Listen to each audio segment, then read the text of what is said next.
Light अब फिर से कीरा बन चुका है। एल अभी फिलहाल जरूर हार गया है, पर फिर भी वो सच्चाई के काफी ज्यादा करीब पहुंच चुका है। और एक तरफ है रेम, जो मीशा को बचाने के लिए किसी भी हद तक जाने के लिए तैयार है। इस वीडियो में हम समझेंगे डेथ नोट के एपिसोड 22, 23 एंड 24 के बारे में। क्या लगता है, एल को समझ में आ गया है कि लाइट ही कीरा है, या अब भी उसके अंदर काफी सारे डाउट्स हैं? एल और लाइट एक काफी ऊंची बिल्डिंग के टेरेस पर खड़े होते हैं। हवा तेज चल रही है और बारिश गिर रही है। मौसम काफी ज्यादा खराब है। एल लाइट की तरफ देखता है और कहता है, लाइट, अगर तुम कीरा होते तो तुम क्या करते? लाइट एक सेकंड के लिए फिर से शॉक में चला जाता है, लेकिन फिर उसके चेहरे पर एक हल्की सी मुस्कान आ जाती है। वो कहता है, एल, तुम मुझे कभी कीरा साबित नहीं कर पाओगे। एल मुस्कुराता है। दोनों के बीच ये साइकोलॉजिकल बैटल चलती रहती है। एक तरफ रैम को काफी ज्यादा टेंशन है। उसे पता है कि अगर एल जिंदा रहा तो मीशा हमेशा के लिए टेंशन में फंसी रहेगी, और इसका सिर्फ एक ही सॉल्यूशन है, एल की मौत। रैम अपनी डेथ नोट को लेता है और सोचता है कि क्या उसे ये सेक्रीफाइस कर देना चाहिए। ये डेथ नोट की सबसे बड़ी सेक्रीफाइस हो सकती है, लेकिन क्या सच में रैम एल को मार सकेगी, वो भी एक इंसान के लिए? मीशा को फिलहाल किसी से कोई मतलब नहीं। उसके दिमाग में सिर्फ लाइट है। उसको सिर्फ इतना पता है कि एल उसके पीछे पड़ा है। लेकिन क्या सच में लाइट मीशा को बचाने की कोशिश कर रहा है? लाइट जानबूझकर ही मीशा को ऐसी सिचुएशन में रखता है जहाँ से वो पूरी तरीके से शक से बाहर ना हो सके। एल अपने एक भरोसेमंद एजेंट वातारी के साथ बात कर रहा होता है। एल एक पजल सॉल्व करने की कोशिश कर रहा होता है और वो वातारी से कहता है, मुझे सिर्फ एक प्रूफ चाहिए और फिर मैं कीरा को एक्सपोज कर दूंगा। वातारी पूछता है, क्या तुम्हें पक्का यकीन है कि लाइट ही कीरा है? एल थोड़ा सोचता है और कहता है, मुझे यकीन है, लेकिन बस एक और कदम चाहिए उसको साबित करने के लिए। एल अपने फाइनल मूव की तैयारी में लग जाता है। रैम काफी ज्यादा चिंतित है और उसे लगता है कि उसे सेक्रीफाइस करना चाहिए। उसको पता है कि अगर एक शिनिगामी ने इंसान को बचाने के लिए डेथ नोट का इस्तेमाल किया तो वो खुद मिट जाएगा, यानी कि उसका अस्तित्व हमेशा के लिए मिट जाएगा। लेकिन फिर भी वो मीशा को बचाने के लिए एल का नाम लिख देती है, और फिर देखते ही देखते 40 सेकंड के अंदर एल की मौत हो जाती है। एल अपनी कुर्सी से गिर पड़ता है और दूसरी तरफ रैम भी मिट जाती है। बचती है तो सिर्फ राख। ये डेथ नोट का बहुत ही ज्यादा इमोशनल सीन है। एक तरफ हमारा डिटेक्टिव एल, जो इस दुनिया को छोड़कर जा चुका है, और दूसरी तरफ एक शिनिगामी है जिसने अपने प्यार का ऐसा मोल चुकाया है। लाइट ये सब कुछ लाइव देख रहा होता है। जैसे ही एल की मौत होती है, लाइट धीरे से अपने मन में सोचता है, जैसा मैंने सोचा था सब कुछ वैसा ही हो रहा है। उसके चेहरे पर एक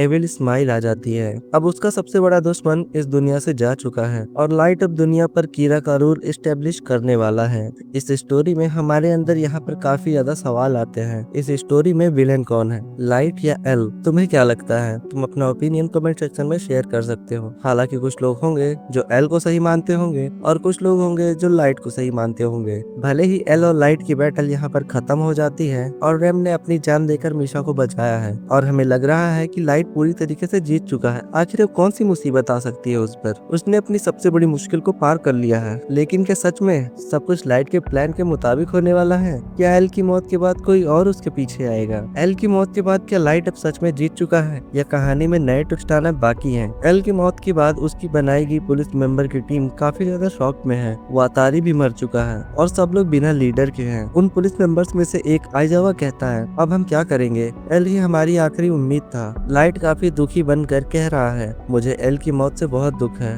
अब मुझे ही इस केस को सॉल्व करना होगा। और इसी मोमेंट पर लाइट ऑफिशियली टास्क फोर्स में नया लीडर बन जाता है। ये उसके लिए एक डबल विक्ट्री है। अब पूरा कंट्रोल उसके हाथों में है। रैम भी इस दुनिया से जा चुकी है, पर मीशा के पास एक डेथ नोट अब भी है। लाइट मीशा से कहता है, तुम पूरी तरह से अपनी शिनिगामी आंखों का इस्तेमाल कर सकती हो। मीशा खुश है, लेकिन उसको नहीं पता कि लाइट सिर्फ उसको एक मोहरे की तरह इस्तेमाल कर रहा है। अब मीशा बनने वाली है लाइट की सबसे बड़ी हथियार।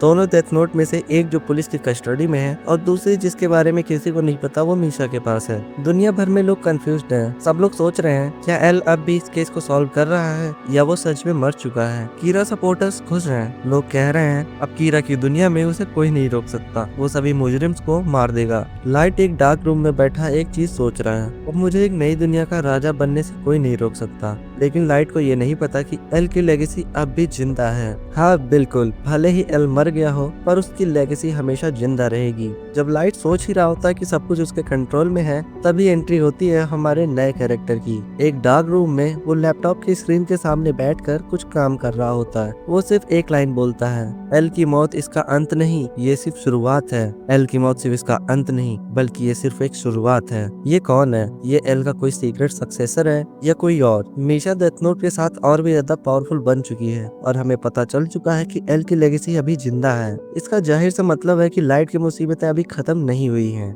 एल के मौत के बाद भले ही लाइट अब ऑफिशियली टास्क फोर्स का नया लीडर बन चुका है, पर उसके सामने बहुत बड़ा चैलेंज है, कीड़ा को पकड़ना। ये काफी फनी साउंड करता है कि तुम्हें खुद को ही पकड़ना है, पर हाँ, लाइट को अब अपने खिलाफ ही इन्वेस्टिगेशन को लीड करना होगा। वो सबको कन्विंस कर चुका है कि उसका कीड़ा से कोई लेना देना नहीं है, लेकिन लाइट अब भी अपनी हर चाल को काफी ज्यादा केयरफुली कंट्रोल कर रहा है। अब हमारे बीच एंट्री होती है एक नए ऑर्गेनाइजेशन की। ये है SPK, सीक्रेट प्रोविजन फॉर कीड़ा। ये एक छुपा हुआ ग्रुप है जो कीड़ा को एक्सपोज करने के लिए बना है, और इस ऑर्गेनाइजेशन का लीडर कोई आम इंसान नहीं है, ये है नियर, जो एल का सक्सेसर है। लाइट ने भले ही एल को मार दिया हो, पर फिलहाल उसके सामने एक नई चुनौती है जो आई है बनकर एल का उत्तराधिकारी। नियर एक शांत दिमाग का और काफी तेज लड़का है। वो एल का एक ऐसा शिष्य है जो एल से भी ज्यादा चतुर है। उसका कहना है कि एल की मौत इसका अंत नहीं, ये सिर्फ शुरुआत है। नियर अब कीड़ा को पकड़ने के लिए अपनी टीम बनाने में लगा है, लेकिन एक और चीज है जो लाइट के लिए और भी बड़ा खतरा बन सकती है। नियर के अलावा एक और बंदा है जो एल की जगह लेने के लिए तैयार है, और ये है मेलो, जो नियर का सबसे बड़ा राइवल है। यानी कि लाइट के लिए एक तरह से अब दो एल काम करेंगे। मेलो का कहना है कि एल के बाद मैं ही सबसे ज्यादा काबिल हूँ और मुझे ही कीड़ा को पकड़ना होगा। नियर और मेलो दोनों ही एल के स्टूडेंट थे, लेकिन दोनों के तरीके काफी अलग अलग हैं। दोनों के सोचने में काफी ज्यादा फर्क होता है। नियर सिर्फ अपने दिमाग से खेलना चाहता है और मेलो किसी भी हद तक जा सकता है। अब ये दोनों कीड़ा के अगेंस्ट अलग अलग तरीके से लड़ने वाले हैं, यानी कि डबल मुसीबत। लाइट अब तक सोच रहा है कि सब कुछ उसके कंट्रोल में है, लेकिन उसके सामने दो नए विरोधी खड़े हैं। लाइट को पता भी नहीं है कि उसके सामने दो तूफान बढ़ रहे हैं। नियर और मेलो एल से भी ज्यादा खतरनाक हो सकते हैं, क्योंकि इन दोनों में ही एल की अलग अलग परछाई दिखती है। अब लाइट के लिए एक नया बैटलफील्ड तैयार हो रहा है। क्या ये दोनों लाइट की सच्चाई को समझ पाएंगे, या फिर लाइट एक नए तरीके से अपने रास्ते से हर चैलेंज हटा देगा? नियर और मेलो के बीच काफी कंपटीशन भी है, लेकिन दोनों का गोल एक ही है, कीड़ा को एक्सपोज करना। लाइट अपने नए दुश्मनों को हरा पाएगा या नहीं, ये हम देखेंगे अगली वीडियो में। अगर आपको ये एक्सप्लेनेशन अभी तक पसंद आई है तो प्लीज लाइक करें और शेयर करें, एंड हाँ, सब्सक्राइब करना बिल्कुल ना भूलें। मिलते हैं आपसे नए एपिसोड में, तब तक के लिए बाय बाय।